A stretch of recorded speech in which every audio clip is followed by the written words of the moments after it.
Hello and welcome to Spectrum News at 9. My name is Xavier Robert, coming to you live from the Bible.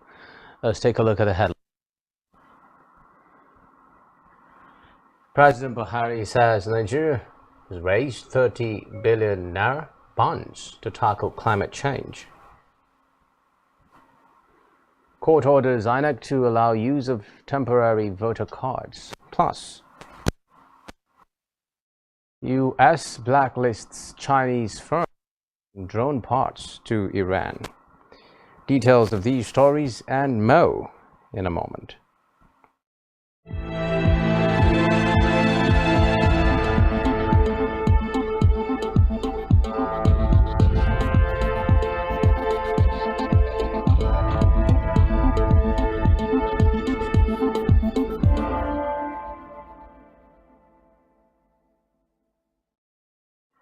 We'll begin tonight with a report that President Muhammadu Buhari has said that Nigeria raised over 30 billion naira to finance its climate change adaptation efforts by issuing 2 sovereign green bonds, while urging the most vulnerable countries to emulate Nigeria's homegrown resource mobilization. Buhari said it is likely to break the yoke of difficulties in accessing funds from developed countries' financial institutions. According to a statement signed by the President's Senior Special Assistant on Media and Publicity, Garba Shehu, the President assured that Nigeria would use its position and as host of the headquarters of the Sahel Climate Fund to ensure that members accessed climate finance at fairer and reasonable conditions. On electoral matters now, the Independent National Electoral Commission INEC has postponed governorship and state assembly elections earlier scheduled for Saturday to March 18. The commission took the decision at its management meeting in Abuja after the Court of Appeal gave it the go-ahead to reconfigure bimodal voter accreditation machines (BVAS). In a statement by its National Commissioner,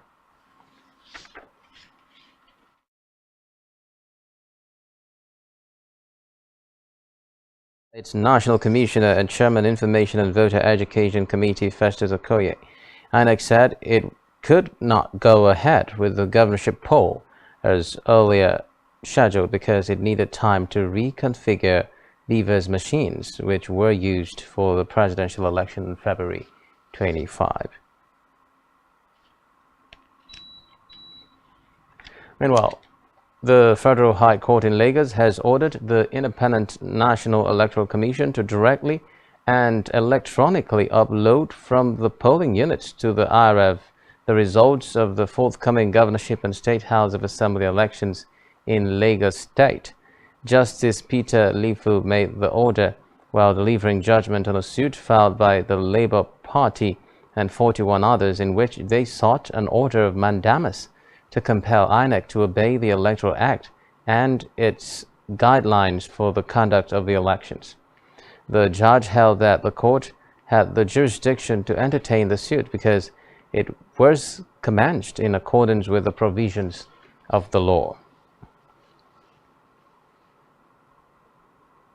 Meanwhile, for not complying with Section 160, subsection 1 of the 1999 Constitution of the Federal Republic of Nigeria as amended, and Section 60, subsection 5 and 148 of the Electoral Act 2022, a group of Nigerians led by Govindex's Leadership, Empowerment and Development Foundation have sued the Independent National Electoral Commission INEC.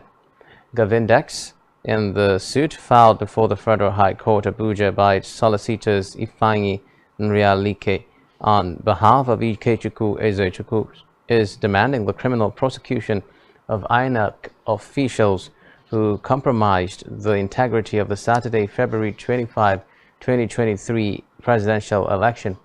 The relief being sought, according to documents made available to newsmen today, is for the Independent National Electoral Commission to electronically transmit election results through its bimodal voter accreditation system (BVAS) or any other technology, especially the result viewing portal IREV.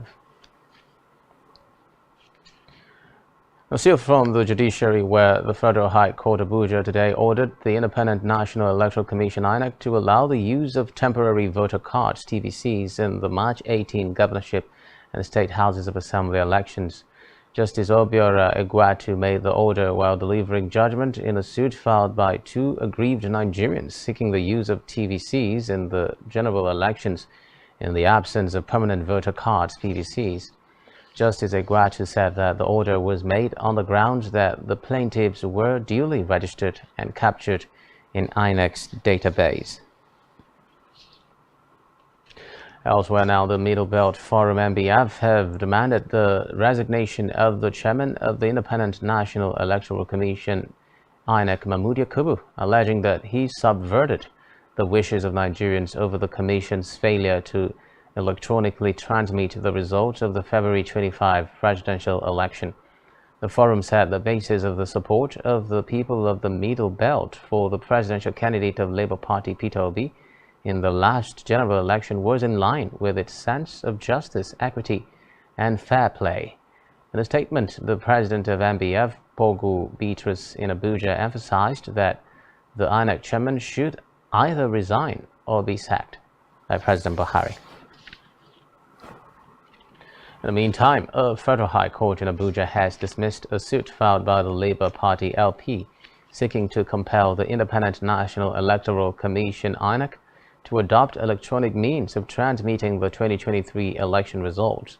Justice Emeka Nwite, in a judgment, held that Section 52, subsection 2 of the Electoral Act 2022, cited by counsel to the party Monday Mawa, provided for voting and transmission of results in accordance with the procedure to be determined by INEC.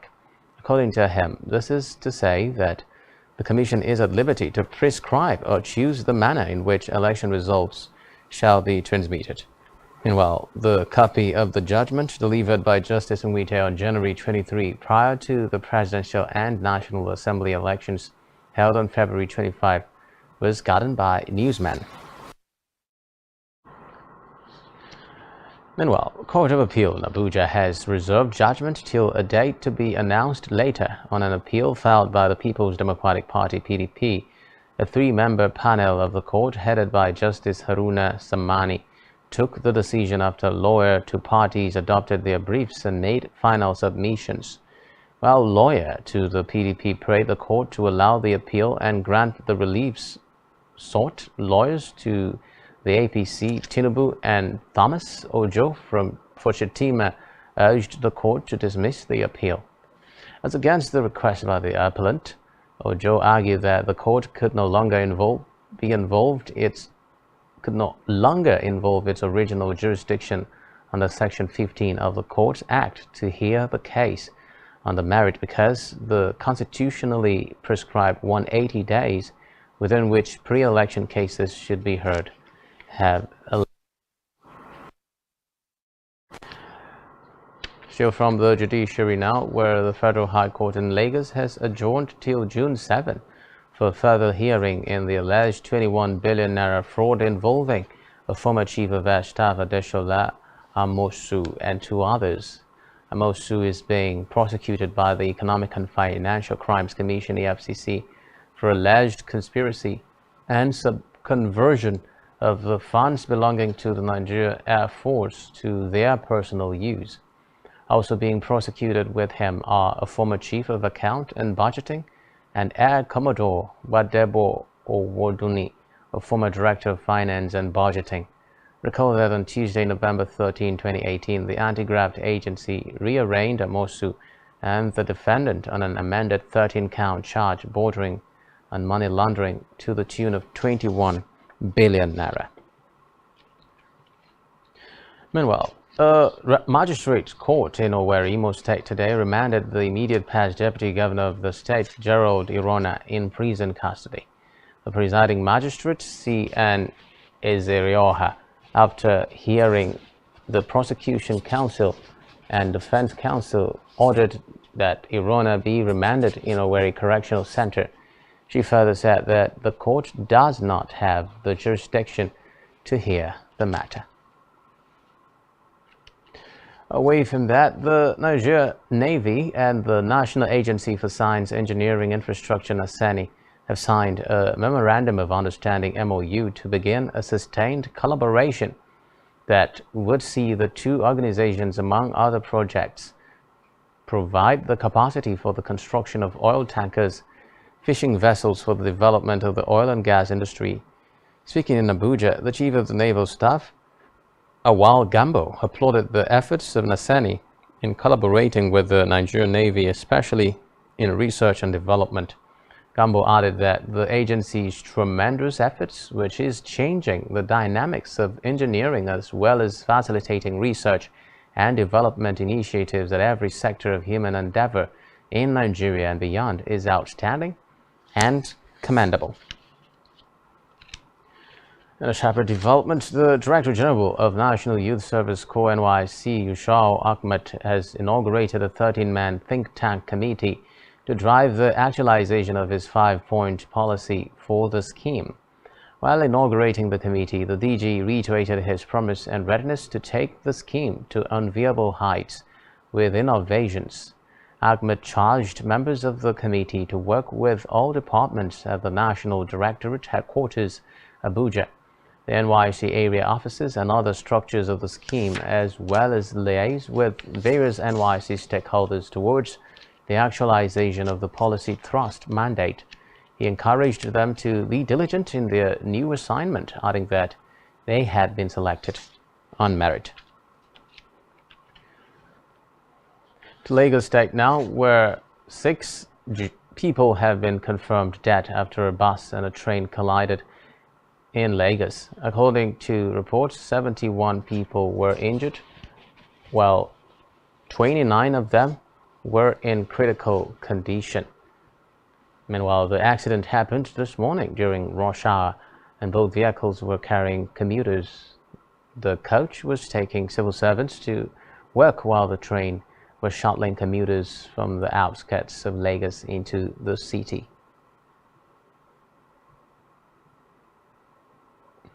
In a related development now, the federal government has directed the Nigerian Safety Investigation Bureau to launch an immediate investigation into the root cause of the collision between the train and a staff bus of the Lagos State government that occurred in the Ikeja area of the state today. The directive was revealed by the Minister of Aviation, Hadi Sirika. In a tweet via his handle, the minister expressed his condolences to those affected by the tragedy and prayed for a quick recovery for those injured. Sirika also urged the public to cooperate with NSIB's investigation team. Still to come in the news. U.S. jobless claims rise to 2 to 1, 2 months high. Stay with us.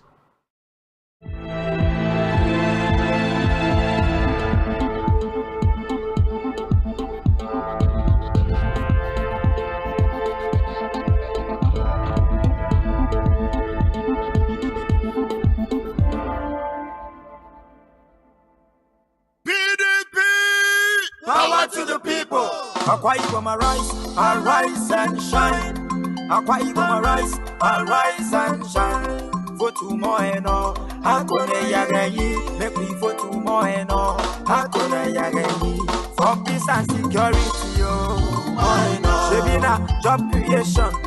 I say for youth empowerment, everybody vote tomorrow. For agriculture, Abina women development, Abina interest-free loan you want to. My people go to Akwa Ibom people, vote for job creation, vote for peace and unity, vote Pastor Omo Eno Anagone Yaganyi as governor and deputy governor for 2023 election. Vote PDP. Go to Akwa Ibom go better.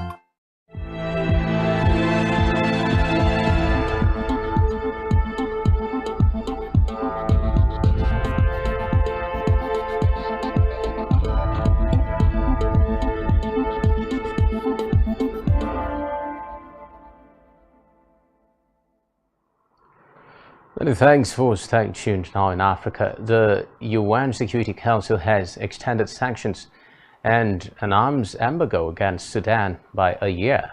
The 15-member council voted to renew the mandate of the panel of experts charged with monitoring and implementing the sanctions and embargo until 12 March next year. The 13 countries so far voted in favor of the motion, with Russia and China abstaining. Meanwhile, China's representative Dai Bing said the sanctions were outdated and should be lifted. Also, U.S. Representative John Kelly said he endorsed a continuation of monitoring and reporting, adding that the progress on benchmarks anchored in the Juba peace deal signed in 2020 would move Sudan and its people and towards the peace and prosperity they deserve. Still in Africa now, President Salva Kiir has sacked his foreign minister less than a week after dismissing the defense and interior ministers.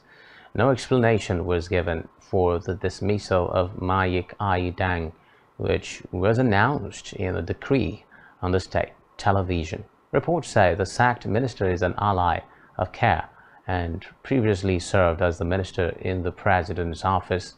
And while the opposition called for the reinstatement of Angelina Teny, who Kiir dismissed as defense minister and handed the position to his party. Teny is also Mahathir's wife. Elsewhere, Tunisia's President Kais Saied has announced that municipal councils elected in 2018 are to be dissolved and replaced by what he called special delegations. The councils were seen as one of the democratic gains achieved in Tunisia after the uprising in 2011 that overthrew the autocratic regime of Zine al-Abidine Ben Ali. The councils are dominated by what are now the main opposition parties to Saied, who is increasingly imposing what his critics say is one-man rule. He said the new councils would also be elected, but under new rules that he will write. Still in Tunisia now, where the Coast Guard says 14 people from sub-Saharan Africa have drowned off the coast of the city of Sfax. He said it reached the scene late on Wednesday after their boat had sunk and rescued 54 people. According to reports, it is not clear whether the people had been living in Tunisia itself, where black African immigrants have recently suffered a wave of racism prompted by remarks from President Kais Saied. In another development, a German company says it has signed a memorandum of understanding for a $34 billion green energy project in Mauritania. Egyptian and Emirati firms are also about part of the deal. Reports say the facility will produce up to 8 million tons of green hydrogen and other hydrogen-based products annually in Mauritania. Meanwhile, the first phase is due to be completed in 5 years' time. Germany is involved with a number of clean energy projects in Africa as it moves away from dependency on fuel imports from Russia and tries to meet climate targets. Meanwhile, Kenya has imposed an indefinite ban on milk powder imports to cushion local processors and farmers from surplus production and low prices in anticipation of the long rains. The rainy season is expected to improve fodder production and significantly boost local milk production, hence reducing the need for imports. Meanwhile, the Kenya Dairy Board said it would continue to monitor the production and demand dynamics of the commodity before lifting the ban. The board has also suspended the issuance of import permits. Uganda and Rwanda are the two leading African countries from which Kenya imports dairy products. In the meantime now, fighting is continuing between the Army of the Democratic Republic of Congo and M23 rebels in violation of Tuesday's ceasefire. Reports say there were clashes on several fronts in the eastern province of North Kivu. The rebels are reported to have seized a number of villages, including Karuba, which is around 30 kilometers from the regional capital Goma. Meanwhile, the army has accused M23 of shelling UN peacekeepers and Burundian soldiers from an East African force recently deployed in an effort to stop the violence. To Mozambique now, where transport operators have announced that they will no longer cross into South Africa's KwaZulu-Natal province because of growing insecurity on the road. Bus and taxi operators would stop at the Ponta do Ouro border, and passengers would have to catch other means of transport to continue with their journey, often to Durban, the biggest city in KwaZulu-Natal. Gangs in KwaZulu-Natal have continuously stopped Mozambican registered private and commercial vehicles, robbing passengers and touching vehicles. According to reports, the most recent attack was on Saturday, with Mozambicans retaliating on Monday by torching a South African registered vehicle on their side of the border. Meanwhile, the commercial vehicles carry both Mozambicans and South Africans. Meanwhile, Amnesty International has called on the authorities in Ethiopia to immediately lift restrictions on several social media networks that began a month ago.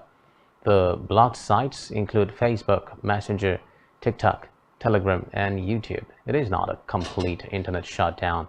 Meanwhile, no official reason has been given for blocking them, though it happened following a split in the popular Orthodox Church, which raised tensions in the deeply religious country. Social media content creators in Ethiopia have complained that traffic is down, though some people have been using virtual private network VPN software to access the sites. On the foreign scene, the United States placed 5 Chinese companies on its sanctions blacklist today for supplying components to Iran drone builders. The U.S. Treasury indirectly tied the Chinese companies to Russian attacks in Ukraine and Iranian attacks on oil tankers in the Gulf region, in both cases using Shahed 136 unmanned aerial vehicles made by the Iran Aircraft Manufacturing Industrial Co. HESA. According to the Treasury, the sanctioned companies include Chinese companies in Hangzhou, Shenzhen, Guilin, and Hong Kong, which the Treasury said shipped light engines and other drone components to the HESA, which is controlled by Iran's defense ministry. It added that the companies are responsible for the sale and shipment of thousands of aerospace components, including components that can be used for UAV applications to HESA. Still from the US now, where Donald Trump is to release a collection of 150 letters from some of the biggest public figures in modern history, including Richard Nixon, Kim Jong-un, and Oprah Winfrey, due for release next month. The book spans 4 decades of correspondence, revealing that Winfrey told the now 76-year-old Republican leader back in 2000. According to reports, the TV mogul had written to Trump, who is running to be the next president, after he sent her an excerpt from his book, The America We Deserve, in which he said she would be his ideal vice president. According to U.S. politics website Axios, Winfrey, age 69, reportedly tells Trump his comments made her a little weepy. Elsewhere, Taliban governor of Afghanistan's northern Balkh province, Mohammad Dawood Muzamil, has been killed in an explosion in his office. Muzamil was the most senior official to be killed since the Taliban returned to power in 2021. Violence has since drastically reduced, but prominent pro-Taliban figures and others have been killed in a series of attacks, many claimed by Islamic State. Meanwhile, local police said the cause of the latest blast was unclear, and there was no immediate claim of responsibility. Still on the foreign scene now, Georgia's ruling party has said it will pull a controversial draft law in the face of mass protests and widespread international criticisms. Georgian President Salom Zurabishvili, while backing the protesters, said his party was pulling the bill unconditionally. In a statement, the European Union delegation in Georgia said the move to drop the law was a welcome announcement and encouraged political leaders to resume pro-EU reforms. Recall that thousands of protesters had taken to the streets in Tbilisi this week as the Russian-style law began its passage through parliament. Meanwhile, a wave of Russian strikes have reportedly hit Ukraine this morning, with casualties recorded. The attacks mark the biggest day of Russian missile strikes on Ukraine since the end of January, when 11 people died after dozens of buildings were struck in several regions. The port city of Odessa Governor Maxim Marchenko said a mass missile attack struck an energy facility in the city, triggering power cuts. Maxim added that residential areas were also hit, but no casualties were reported. According to him, at least 5 people were killed in Lviv after a rocket hit their home in western Ukraine. In the meantime, EU ministers met today to wrangle once again over who should take responsibility for migrants arriving in Europe, pointing the finger at a reluctant Italy. Recall that last year, asylum claims in the EU reached a level not seen since the 2015-2016 refugee crisis, ramping up long-standing tensions between member states. Countries with Mediterranean coasts exposed to arrivals from Africa and the Middle East, such as Italy and Greece, are demanding other states take in more migrants. Meanwhile, the subject was expected to dominate a meeting of interior ministers in Brussels today as the bloc makes a fresh push this year to reform the asylum system. Ahead of the talks, several ministers have urged Italy to respect the so-called Dublin regulation, under which irregular migrants should be registered in the EU country where they first enter. To France now, where workers striking in protest against proposed changes to France's pension system continue to block fuel deliveries and reduce electricity production at several sites today. According to EDF data, power supply was reduced by 8.2 gigawatts GW, or 13% of overall production, across some of the country's nuclear, thermal, and hydropower sites due to the strike. Meanwhile, France is not currently importing electricity. Data from grid operator RTE showed, suggesting domestic supply is meeting demand. Total Energies said there were again no fuel deliveries from its French refineries due to the strike. In a related development, France's Senate voted today to raise the retirement age by 2 years to 64 as the government moves to overhaul the country's pension systems in the face of strong opposition from labor unions. The conservative-dominated legislative body voted in favor of a decisive article to raise the age of retirement by 201 votes to 115. The Senate majority is rushing to meet a deadline of midnight Sunday to finalize the legislation. Meanwhile, liberal politicians voiced anger following the vote. And now it's time for the latest business and stock market stories. We have Blyden Okem standing by.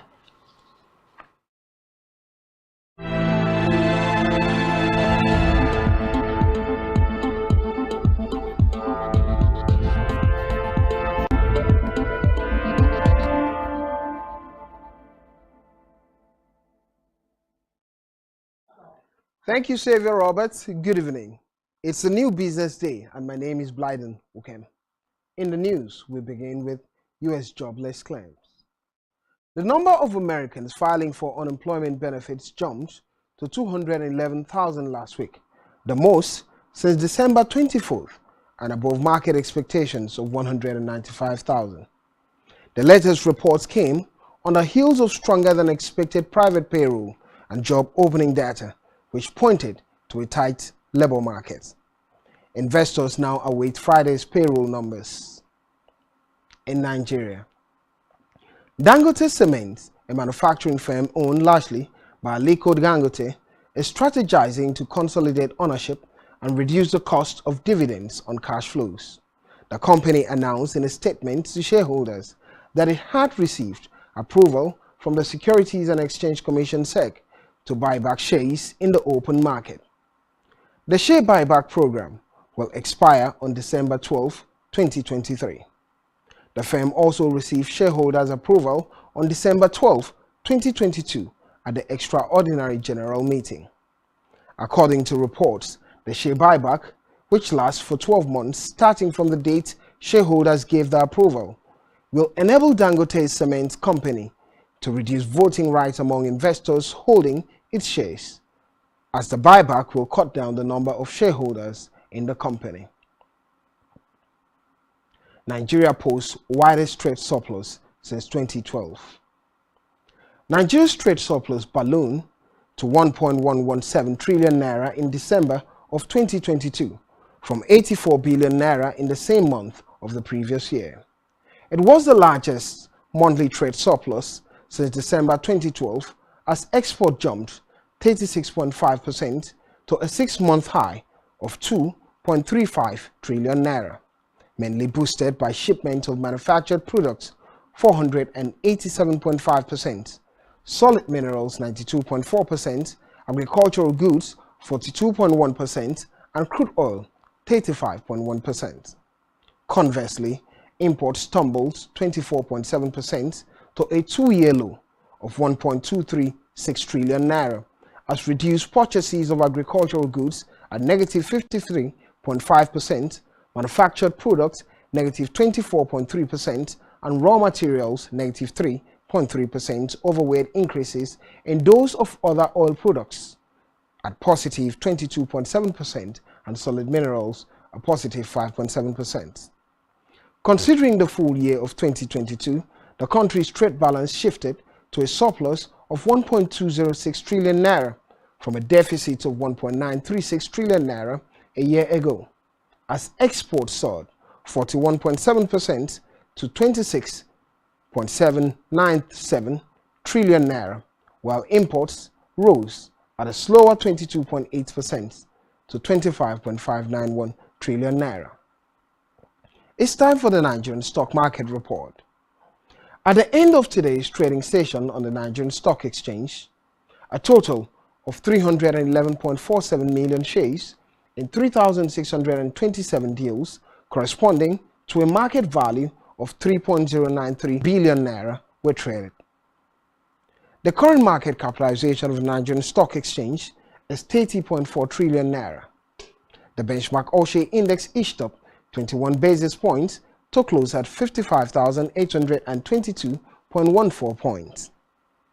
In the aggregate, 109 listed equities participated in trading, ending with 12 gainers and 19 losers.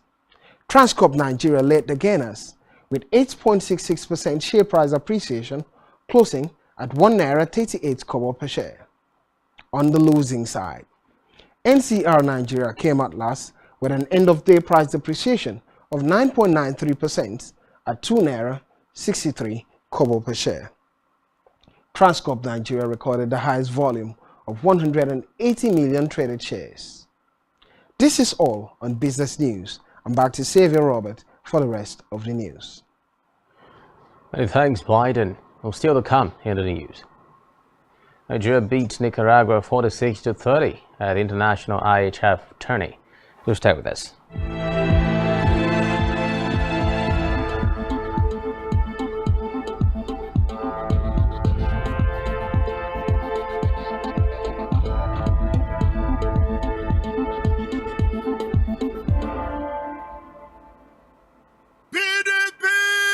Power to the people. Akwa Ibom arise and shine. Akwa Ibom arise and shine. Vote tomorrow, Akone Yagayi. Make me vote tomorrow, Akone Yagayi. For peace and security, Shebina job creation. I say for youth empowerment, everybody vote tomorrow. For agriculture, Abina women development, Shebina interest free loan you want to. My people go to Akwa Ibom Akwaibom people, vote for job creation, vote for peace and unity, vote Pastor Umo Eno Anagone Yaranyi as governor and deputy governor for 2023 election. Vote PDP. Vote to mine, Akwaibom go better.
Many thanks for staying tuned. Now, in our health news, women have reportedly been identified as the primary victims of wars and conflict, yet they remain severely underrepresented at diplomatic negotiations.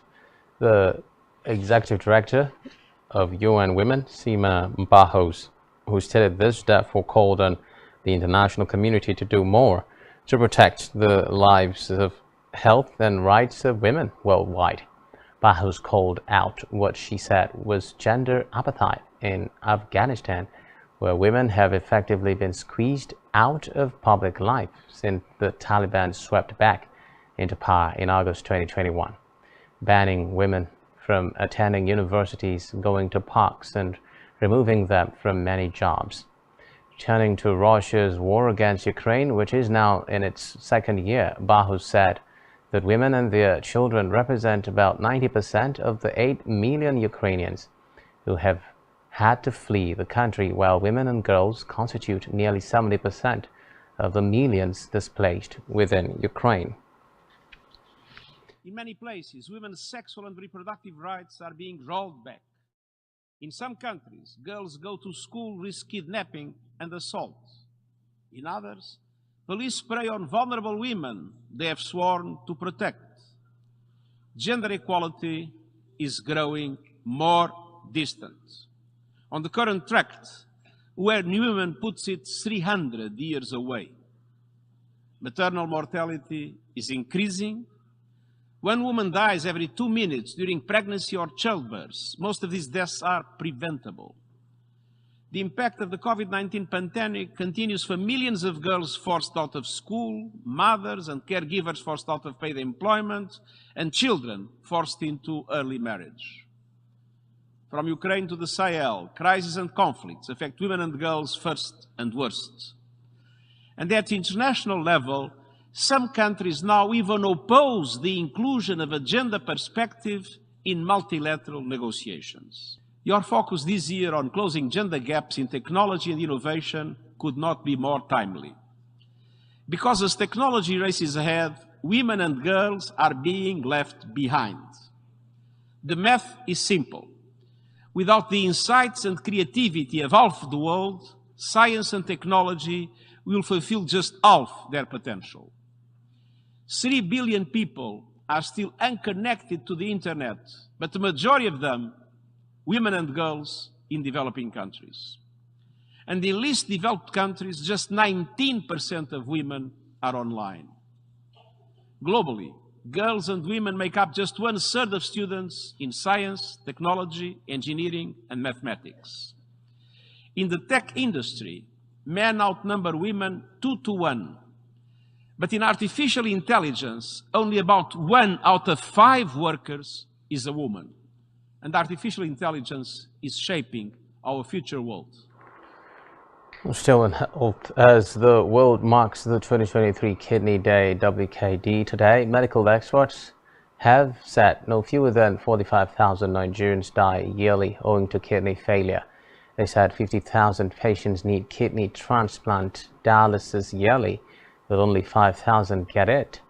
The experts warned that more Nigerians will develop end-stage kidney disease, ESKD, yearly and will require dialysis and transplantation, emphasizing how kidney damage kills more people than malaria, human immunodeficiency virus, HIV, and tuberculosis TB. They, however, identified hypertension, diabetes, chronic infection, bleaching cream, abuse of painkillers, and unregulated use of herbal medicines as major causes of chronic kidney issues. On second Thursday of March, the world over celebrates World Kidney Day to raise awareness on kidney diseases. The day also sensitizes people about the increasing number of kidney-related diseases across the world and also emphasizes the need for different strategies to prevent kidney diseases. In sports, the national under-18 male team on Wednesday began their IHF Trophy Intercontinental Championship campaign with a 46-30 win over Nicaragua in San Jose, Costa Rica. They comfortably won the first half 19-9. Reports say the second half was not a stroll in the park as such for Nigeria, as the Nicaraguans came out to turn the match around. Overall, Nigeria had 62 shots overall with a 74% all shots efficiency as against Nicaragua's 56%, with the team essentially winning the match through the 6 meters. So in sports, Luka Doncic will undergo an MRI after being forced out of the Dallas Mavericks' loss to the New Orleans Pelicans with a thigh issue, having described his injury as not good. Doncic recorded 15 points and 8 assists before exiting in the third quarter of Wednesday's 113-106 defeat, a result that saw the Mavs slip to 8th in the Western Conference. Meanwhile, the 4-time NBA All-Star appeared to be in pain after going up for a 15-foot jump shot, and his condition must be assessed ahead of the first game of a doubleheader against the Memphis Grizzlies on Sunday. Meanwhile, Morocco is ready to boycott the 2023 Under-17 Africa Cup of Nations, which will take place in Algeria if the team is not allowed to fly directly to the host country. Algeria will host the competition from April 29 through May 19. Recall that earlier this year, Algeria deprived Morocco's team of participating in CHAN by refusing to allow the Atlas Lions fly directly from Rabat to Constantine. Nigeria, Zambia, Morocco, and South Africa are Group B of the AFCON Under-17. Meanwhile, Group B matches will be played in the city of Constantine, Algeria. Entertainment news. The president of Ukraine, Volodymyr Zelensky, has appeared on Billboard's charts entry. His appearance on the Billboard charts followed his spotlight on Brad Paisley's most recent track, Same Here. The song, titled Same Here, hit the waves with more than 5,000 downloads. The track, Paisley's co-written, was initially released on Universal Music Group, Nashville's Emmy Nashville Records. Now, still on entertainment, music based on the life of the late U.S. singer Frank Sinatra is set to open in Birmingham in September. The singer, who died in 1998, was best known for hits such as Come Fly With Me, My Way, and New York. Reports say Sinatra, the musical, will receive its world premiere at the Birmingham Rep Theatre on 23rd September. It will mark the 70th anniversary of Sinatra's visit to the city, where he performed during his 1953 UK tour. And lastly, on entertainment tonight, a Nigerian-born music manager was reportedly stabbed to death after celebrating his birthday with a designer watch worth up to £300,000. The Old Bailey court has heard that Emmanuel Odunlami, aged 32, was attacked by 3 robbers after leaving the Has restaurant near St. Paul's Cathedral in the City of London on May 1, 2022. And that's all we have for you at this time. Do ensure to follow us on social media and subscribe to our YouTube channel, all of which you can find on our website, spectrumtv.ng. You have been watching Spectrum News at 9. My name is Xavier Robert. Wishing you a good night rest. Bye-bye for now.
A very good morning and welcome to Rise and Shine Daily. Of course, another day on set this morning, and we are talking about a country that we love so much. Of course, Nigeria, the only country we have. My name is Janice Kobum. Thank you so much for being a part of our broadcast this morning. Good morning, Africa. Good morning, Nigeria. Good morning, Akwa Ibom State. It's a beautiful Thursday morning to be alive, and it's a good day to rise and shine wherever you are. My name is INEC, and thanks for joining us once again. Of course, I'd remind you to be a part of the conversation. So like, share, comment across all our social media platforms. You can find all that at spectrumtv.ng. Our phone lines will also be displayed in the course of the program. Please do feel free to call in and also share your thoughts on the issues that will be raised on the floor of Rise and Shine this morning. Do well to send us WhatsApp and text messages, and let's do this together. Good morning once again. Yeah, definitely. Good morning, Uyai. Good morning, Jan. A rainy Thursday and a difficult to wake up morning. Yeah, difficult to wake up morning. Someone was saying, oh, I wish that there was no work. Yeah. I would just, go back to bed, absolutely, tuck myself under a duvet and just sleep away the whole day. But then when you sleep away the whole day, you would die of hunger because...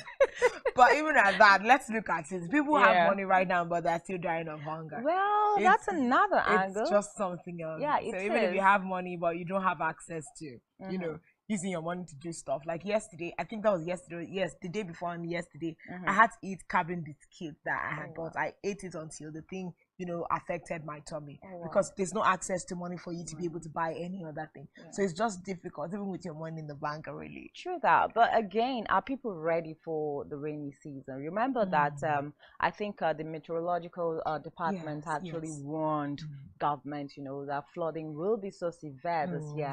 I remember taking it a little bit back to last year. I remember what flooding did, to lots of places around the country. Of course, we saw Bayelsa State highly affected. We saw Delta State, Kogi State was one of the states. Yes, Kogi State was badly affected by the flooding, and a lot of people displaced because of that. So I'm wondering, has government taken that into cognizance? Is government doing something to make sure that the dams do not overflow, just like they said, oh, the dams from, is it Chad now, overflow its banks into Nigeria, and that's why we had lots of flooding around the country. But what are those steps that the government is taking to, prevent what we saw last year? Because it was really terrible. People lost homes, people lost businesses, people lost loved ones as well. There were people that died because businesses of the floods. Worth millions and billions were lost.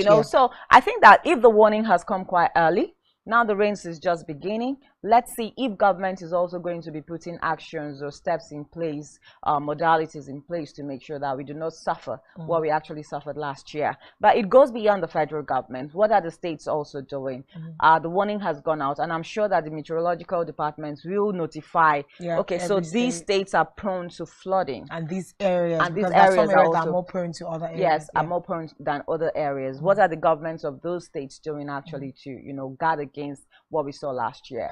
It's something that is worth talking about at this time, so that we don't run around in circles of excuses anymore. Because even last year, the meteorological agency had still given the warning, but it looks like nobody took it serious. But let's expect that this year is going to be different because we saw what happened last year. You think it's going to be different? We're talking about what they're going to do. We're just hoping that we can now begin to have a more proactive government that is touched by the plight of their people, instead of waiting for things to just happen. But I think it's rather surprising to see that maybe it's in my own calculation, I'm surprised that the rains are already coming, and if the rains are already coming in March, how long is it going to take till August, September? Are we really ready for this? And if for the warning to be coming this early, it means that whatever they see in the atmosphere is actually really severe. And I do hope that people can become proactive.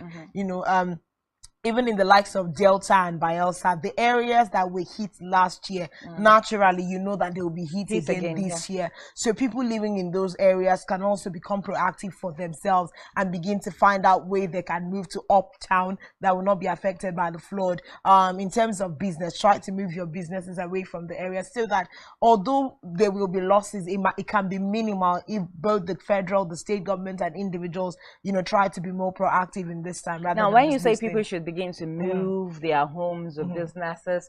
We're looking at, you know, conducting census. And if you look at the population of Nigeria now, they'll tell you that it's pretty high. You know, over 200 million Nigerians right now, if not more. And I'm sure that's why even the census is coming. So when you're saying people should begin to move homes, move businesses to where exactly? Everywhere is filled up. Yeah, even talking about census, are we ready for the census? Because I mean, we are still trying to borrow money.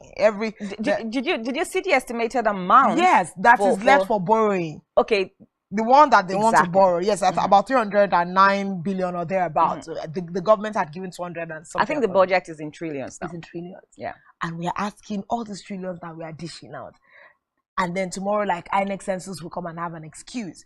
But if we are not ready for it, is this something we can stand down in the moment? Because they've actually, it's meant to hold this March, but there are postulations that it will be shifted to May. Yeah, just to be able to cover grounds. So there's just a lot of ifs and ifs nots with a lot of things that we are doing. So the point is population is hitting us hard.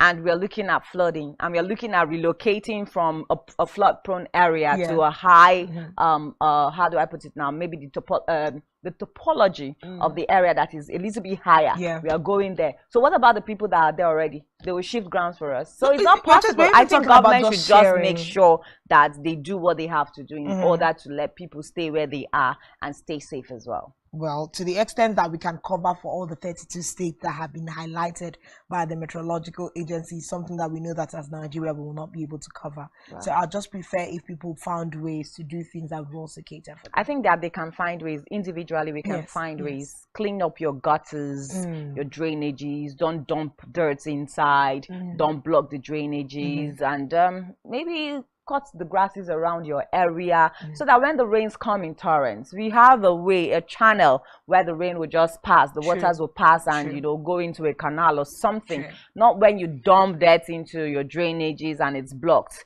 Definitely when the rains come down in torrents, we are just beginning to see it will pass through your house. That one is certain. It will pass through and it's going to bring out all the dirt. That's the beautiful thing about it. What you garbage in, garbage out. So what you put into the drainage will definitely come knocking on your door. Definitely. And you will open because water, the current of water can just burst the door open. Anyways, we'll just put a pause to that and look at some major stories making the rounds this morning. And the first on our major stories this morning, of course, we are going to be talking about elections. Elections are not over, so those are more like the very important conversations we'll normally have on the show. So breaking news, INEC has postponed the governorship and state assembly elections to March 18. Did we see that coming? Actually, we didn't see it coming. We didn't see it coming because even as at yesterday, there were lots of preparations, you know, as to the gubernatorial elections and all of that. But of course, emerging reports indicate that the Independent Electoral National Electoral Commission, now INEC, has postponed Saturday's governorship and state assembly elections to March 18, 2023. INEC's decision is coming a few days before the March 11 date, which was earlier scheduled for the state election. Now officials who made the disclosure known to the correspondent in Abuja yesterday revealed that the postponement was due to the inability of the commission to commence the reconfiguration of the bimodal voter accreditation system BVAS machine used for the February 25 presidential and National Assembly elections to enable their use for the state elections. Of course, that's the major reason that you know, INEC is giving for this particular postponement of the gubernatorial elections. I wish we can actually read what we have it's actually coming readable from INEC actually. So let's go back to the top. Yes, let's please go back to the top. Let's go back to the top and then we can absolutely take this. So gubernatorial and state assembly elections have been moved up to the 18th. So this is a press release by the Independent National Electoral Commission, rescheduling of governorship and state houses of assembly elections following today's ruling by the Presidential Election Petition Tribunal (EPT) on the reconfiguration of the bimodal voter accreditation system BVAS used for the presidential election held on the 25th of February 2023. The commission met to assess its impact on the commission's preparations for the governorship and state houses of assembly elections scheduled for Saturday, 11th March 2023. Nigerians would recall that on the 3rd of March 2023, the presidential EPT had given an ex parte order for some political parties to inspect materials used for the presidential election, including the forensic inspection of over 176,000 beavers used in the election, which are located in INEC LGA offices across the country. The Commission approached the tribunal to reconsider the order, given that the beaver system were to be deployed for the governorship and state assembly elections, and that the lack of clearly defined time frame for the inspection could disrupt the Commission's ability to conduct the outstanding elections. For instance, the beavers can only be activated on the specific date and time of an election. Having been used for the presidential and national assembly elections on the 25th of February 2023, it is necessary to reconfigure the beavers for activation of the dates of the governorship and state assembly elections. While the ruling of the tribunal makes it possible for the Commission to commence the preparation of the beavers for the governorship and state assembly elections, it has come far too late for the reconfiguration to be concluded. Consequently, the Commission has taken the difficult but necessary decision to reschedule the governorship and state assembly elections, which will now take place on Saturday, the 18th of March 2023. By this decision, campaigns will continue until midnight of Thursday, 16 March 2023. That is 24 hours before the new date for the election. This decision has not been taken lightly, but it is necessary to ensure that there is adequate time to back up the data stored on the over 176,000 BVAS machines from the presidential and national assembly elections held on the 25th of February 2023, and then to reconfigure them for the governorship and state assembly elections. This has been the practice for all elections, including the period when the Commission was using the smart card readers. We thank the Nigerians and friends of Nigeria for their understanding as we continue to deal with these difficult issues and navigate these challenging times. Of course, this was signed by Barrister Festus Okoye, who is the National Commissioner and Chairman, Information and Voter Education Committee, signed on Wednesday, the 8th of March 2023. Yeah. Okay, so that's it. INEC, an official statement from INEC, indicating and buttressing, of course, the postponement of the elections to next week, Saturday, which is the 18th. And would we say that this is a good one for political parties at this time? Because I know that even as at yesterday, there was just this rush of political parties, trying to cross T's and dot I's in terms of wooing voters to themselves and all of that. And there was actually a media party yesterday with the governorship candidate for the People's Democratic Party. And I know that one very important question that I threw at him was if machineries were in place for Akwa Ibomites to demand accountability from him, even though he did not quite, answer that question directly. But again, more like, okay, that of course his government will be all inclusive, and people will demand accountability. He will make sure that he gives room for people to demand accountability from him. So I think that this postponement will be good for political parties. And don't forget also that we've heard stories of different kinds of alliances, breaking down of structure from one political party to align, with another political party to build a formidable force, as they go into the election. So maybe all of this too will give room for those kinds of alliances as well. But we just hope that, it is for the benefit of the political parties. But again, that the crux of the matter is the reconfiguration of the beavers, which if we even take it back to, the argument of the opposition parties, now that's Labour Party and the People's Democratic Party, for the presidential elections now, they needed those sensitive materials, and which the beavers is one of it, to be able to take information that they will use at the courts. And then we also saw the president-elect of the All Progressives Congress, Bola Ahmed Tinubu, also demanding that the court gives him access, to those sensitive materials as well, so that they can also have, information that they will use to defend their votes in court as well. So, well, if INEC is saying that, let's see how we can postpone the elections, because when you look at it, they have to reconfigure the beavers. When we take it back to even the off-season election that happened in Osun State, they had to also reconfigure after the election demo that was conducted now for the general elections. It was reconfigured. So if we are saying that INEC wants to reconfigure these machines so that they can actually use it for the gubernatorial elections. So what time did they have, coming out and going into courts, trying to see how they can ask for a variance, from the courts, to see how these other political parties, the opposition parties now, will not have access to these materials, maybe until after the gubernatorial elections. But I think the courts didn't grant that for them, and that's why we see this postponement actually. Yes, well, I also think it's going to also give INEC good time for them to dot their I's and cross their T's, because the question has remained, are we going to have an election that Nigerians can be thankful for at the end of the day?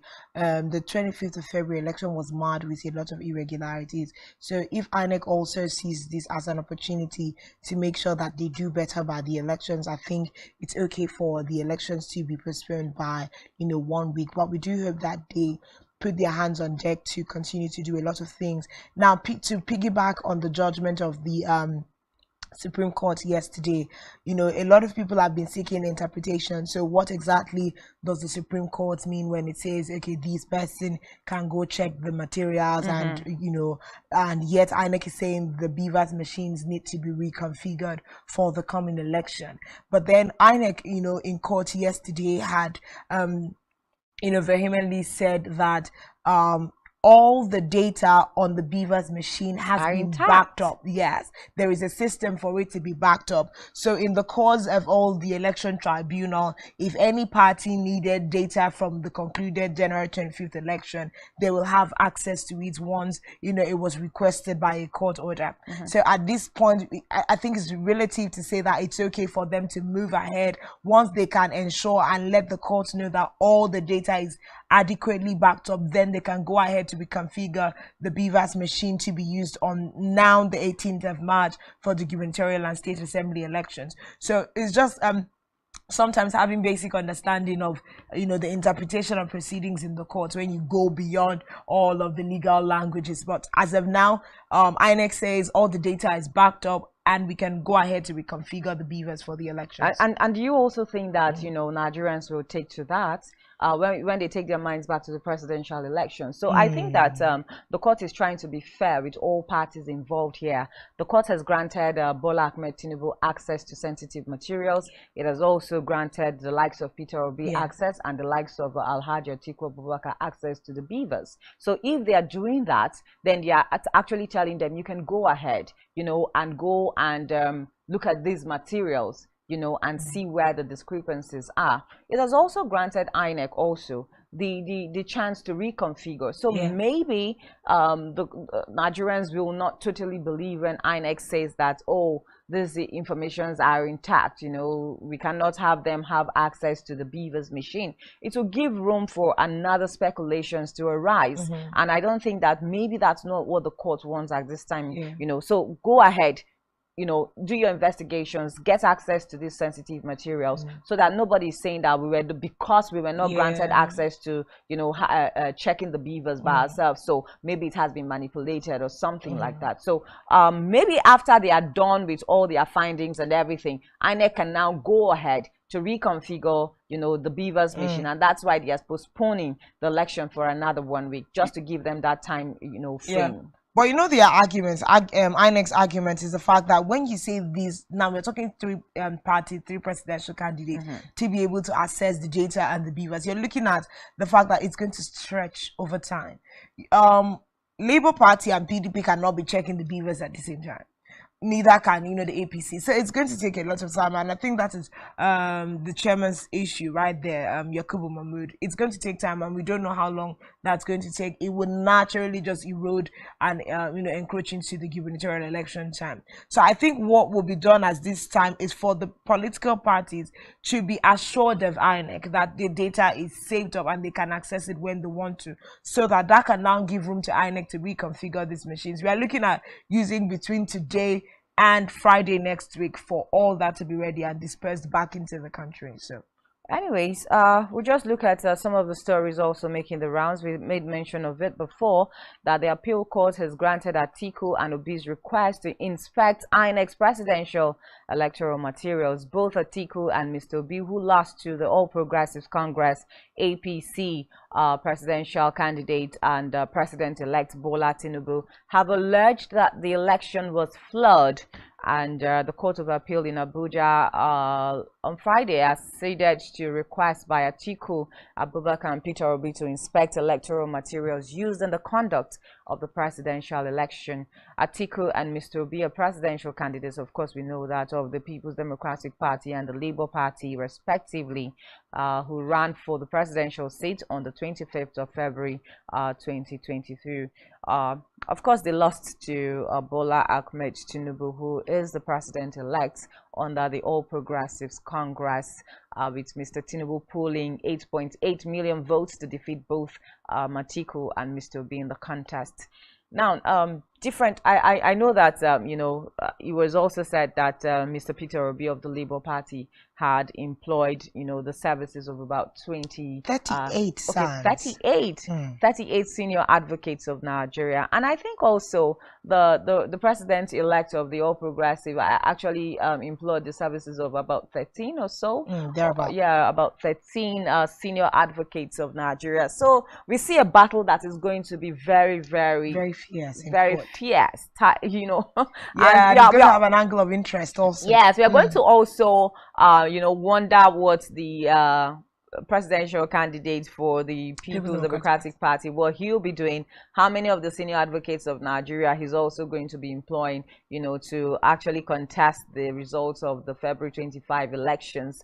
We'll see all of that happen too. But again, if you go down history, they'll tell you that even the likes of Peter Obi, even when he became governor of Anambra State, you know, that he actually did collected his mandate from the court, you know. I think he was contesting alongside the likes of Chris Ngiga at the time, and from history and reports, he won at the polls, but you know, it was tightly contested as well, and it was taken from him. So will Nigerians want to see a replay of what, you know, happened during his tenure as governor of Anambra State? A lot of Nigerians have started bringing in that narrative, you know, that Peter Obi has never actually won elections at the polls, and it was given to him. And so maybe they are also, for his fans, you know, and all those that, you know, voted for him and believed in his ideologies, they think that, okay, so let's do it again, just the way we did it in Anambra State, and collect the mandate at the court, you know, for the man Peter Obi. But we'll see how all of that spans out at the end of the day, though. And that also seems to give him a form of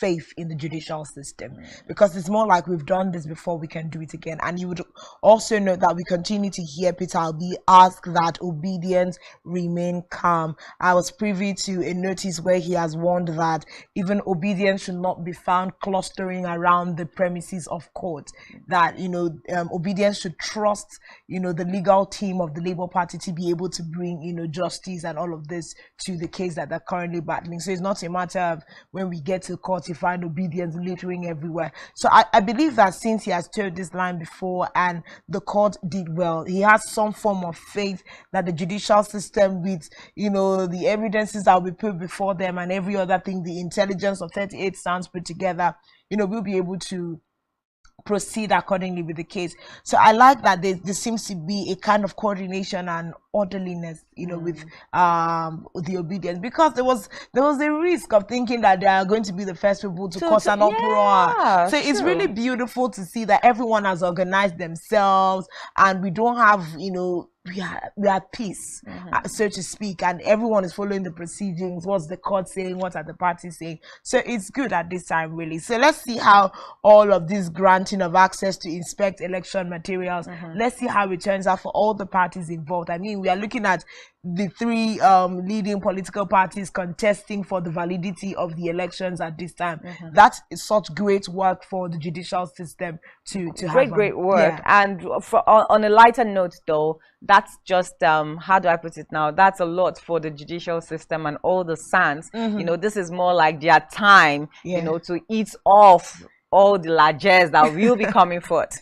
Oh yeah, yeah, definitely, because they have to be paid for their jobs. Taking a SAN to court is not even. It's not a mincemeat. It's not a mincemeat at all. So all 38 SANs. Oh, I wish you well. I wish you well. Some of them are the ones that voted to just go on the case. Okay, so it's like on a pro bono. Yeah, so it wasn't even just like Peter Obi, you know, engaging all 38 of them. Most of them opted to be on his legal team. Yes, that's the beautiful thing about Peter Obi's legal team and the 38 SANs, actually. Anyway, quick one before we even take a breather. Of course, the Court of Appeal too has you know, granted the president-elect Bola Tinubu access to inspect electoral materials as well used by the Independent National Electoral Commission during February 25, 2022. 2023 now in elections. Of course, a lot's happening too. Of course, Tinubu needs, you know, tangible information too to fight back whatever, you know. Course. Yes, so he needs. They also have to be ready for the court. He has to be ready to, you know, defend his mandate. I think the greater task will be on him defend his certificate of return and defend the mandate, because these other people are saying that my mandate is stolen. It was stolen, you know. So he has a greater job to do in terms of his SANs and legal team to defend what they said Nigerians gave to them willingly, you know. So it's more on them right now, because at the end of the day, if whatever it says it is upturned in the court or something, then it's going to be a big one for not just the APC government, but for INEC as well. Yeah, of course. First of all, there's been a lot of questions on INEC's head, you know, with regards to the irregularities that we're seeing. So if we keep pushing and everything is properly done and we see that, okay, there are evidences showing that these irregularities actually did happen. Yeah, so we are, remember we talked about yesterday where people are pushing that Yakubu Mahmoud should resign. Yeah, should resign, or he should be sacked, you know, as chair of INEC. And people are even saying, okay, that's not the best move. Now, if we push further and, you know, the court says otherwise, there's going to be a lot of questions to answer. But fingers crossed, certificate of return that has been given to Tinubu, are they, you know, maybe planned somewhere behind the scenes after the court has proceeded on this case that the certificate of return will be returned? It will not be returned. So, you know, we just have to have a precedent. So proceedings will continue. I mean, we're looking at if people are saying that their mandate was stolen. If their mandate was stolen and the court stands on any of their side, everybody's going to court. So at the end of the day, we don't know how long this matter will take. But while we are waiting for the matter to be concluded and judgment given, whatever the judgment will be, we need a precedent. And of course, Bola Ahmed Tinubu, president-elect under the All Progressive Congress, will still be the president of Nigeria until the court says otherwise. So let's just take a breather now and head straight to Mary Joseph, who is going to take the news brief. And when we come back, of course, Daily Spotlight will be next, and we'll open the phone lines for Nigerians to also have their contributions and have their say. Let's take a breather now. We'll be right back.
of state and government, Secretary General to present the delegates. This was the Lagos voting for Spectrum TV to improve 45 seats and still counting.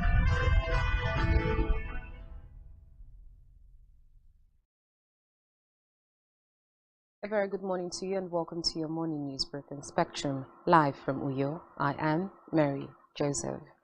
We begin the news brief this morning with President Muhammadu Buhari as he has returned to Nigeria after a 4-day trip to Doha, Qatar, where he participated in the 5th United Nations Conference on Least Developed Countries, LCDs. Reports say Buhari used the opportunity on his Doha trip to participate in the United Nations Conference, where he, the UN Secretary General Antonio Guterres, and other world leaders mobilized political will, solidarity, and actions to transform LCDs by finding sustainable solutions to the challenges of poverty, food insecurity, hunger, weak infrastructure, poor health facilities, and climate change, among other problems. Meanwhile, the Independent National Electoral Commission, INEC, has postponed the governorship and State House of Assembly elections scheduled for this Saturday, March 11th. INEC National Commissioner for Voter Education, Festus Okoye, in a statement said the election will hold on Saturday, March 18th. Elsewhere, at least 13,970 Nigerians from across Africa and Europe voluntarily returned to the country between 2020 and 2022, according to data obtained from the International Organization for Immigration under its Assisted Voluntary Return and Reintegration Program for the years under review. The report noted that the main source of stress for returnees who find themselves in a state of regret and limbo between what they plan to achieve and what they have at hand upon return is often the uncertainty about their future, source of income, and place within the community. Let's head now to the foreign scene, where Russia has launched missiles at targets across Ukraine, from Kyiv in the north to Odessa in the south of Sumy in the west. Residential buildings and infrastructure were hit in Kyiv and Odessa, and there are power blackouts in several areas. These strikes come as battleground fighting continues for the city of Bakhmut in eastern Ukraine. And finally, in sport, ahead of Nigeria's 2023 Africa Cup of Nations qualifying double-header against Guinea-Bissau later in March, followers of Nigerian football has urged Super Eagles coach Jose Peseiro to invite players from the Nigerian Professional Football League. The Eagles will take on the Wild Dogs of Guinea-Bissau at the Moshood Abiola National Stadium, Abuja, on Friday, March 24, while the return leg will hold 3 days later in Bissau. We'll have details of these stories and more in our news at 12. I am Mary Joseph. Let's head back to Radon Channel. We have Janice and Uyai on standby. Do have a wonderful morning. State and government, Secretary General to present the delegates. This was the Lagos voting for Spectrum TV to improve 45 seats and still counting.